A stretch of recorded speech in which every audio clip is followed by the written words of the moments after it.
네, 부천에 있었던 초등생 시신 사건. 아버지가 아이를 죽였죠. 그렇게 살해한 그 상황 관련된 것 현장 검증이 있었는데 뻔뻔한 재현이 있었습니다. 그 장면 함께 보시면서 얘기 나눠보겠습니다. 예, 오늘 안타까운 그 현장 검증 장면이 보이고 있는데요.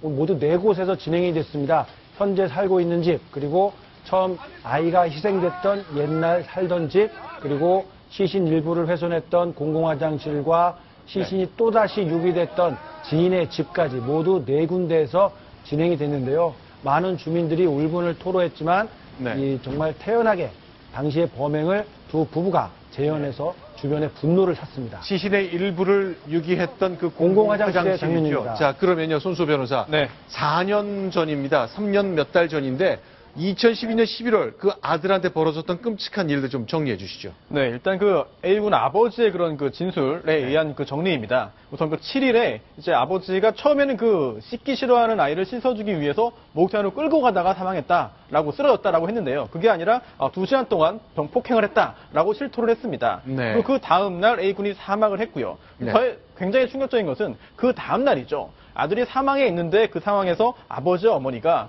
치킨을 주문해서 태연하게 먹은 다음에 둘이 또 이제 그 시신을 훼손했는데요. 이런 상황이 정말 사실이라고 한다면은 굉장히 엽기적이면서 또한 굉장히 사회에 큰 충격을 주는 그런 사건이 아닐 수 없겠습니다. 네, 11월 7일, 8일, 9일로 가보겠습니다. 아버지가 아직 뭐 어떤 일을 했다고 확정적으로 얘기하기 좀 어렵고 어쨌건 확인된 건 스스로 밝힌 것은 술에 취해서 2시간 동안 아들을 때렸다 하는 내용이죠.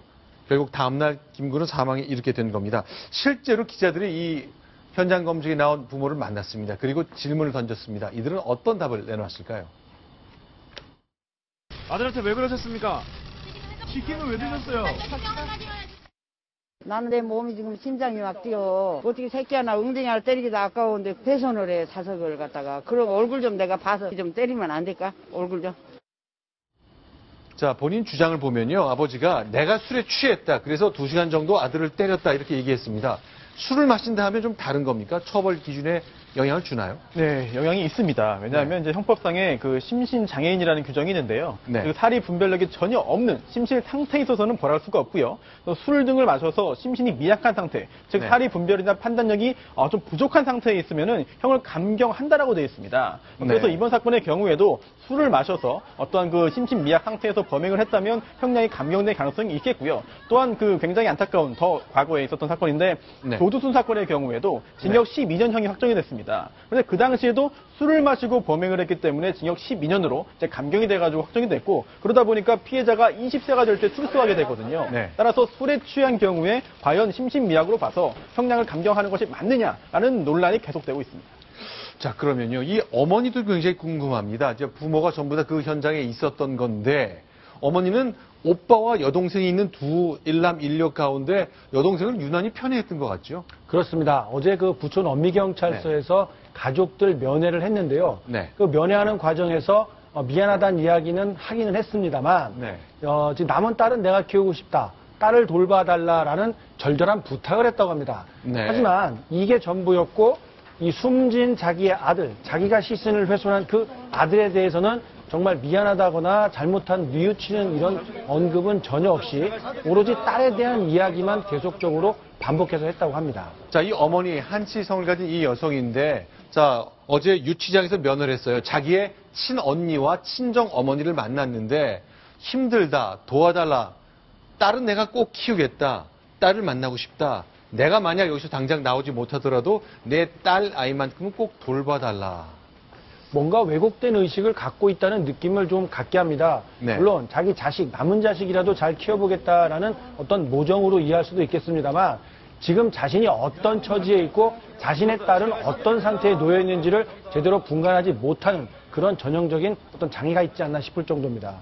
자, 아버지가 그동안 이제 게임에 중독됐다는 것, 그래서 쭉 게임에, 그러니까 아빠가 아이를 계속 그 양육하고 육아에 너무 시간을 많이 썼고 이런 것 때문에 여러 가지 그 컴퓨터 게임에 빠지고 그랬는데 그런 것도 하나의 반영이 됩니까, 처형에?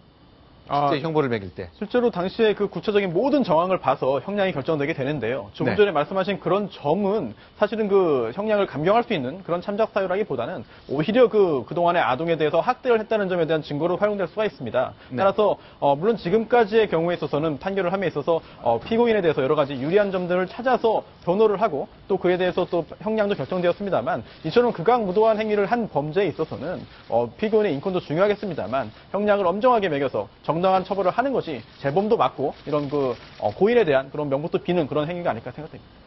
네, 학교에 계속 나오지 않는 장기 결석 학생들 정부가 파악하고 있습니다. 이 아이들을 위한 따뜻한 시선 꼭 필요할 것 같습니다. 자, 지금까지 10가지 소식 모두 봤습니다. 전 잠시 후에 돌아오는데요. 늘 그렇듯 저희가 카카오톡을 통한 친구 맺기 방법 영상으로 보여드리겠습니다. 혹시 주위의 휴대폰 좀 챙겨주십시오. 잠시 후에 보겠습니다.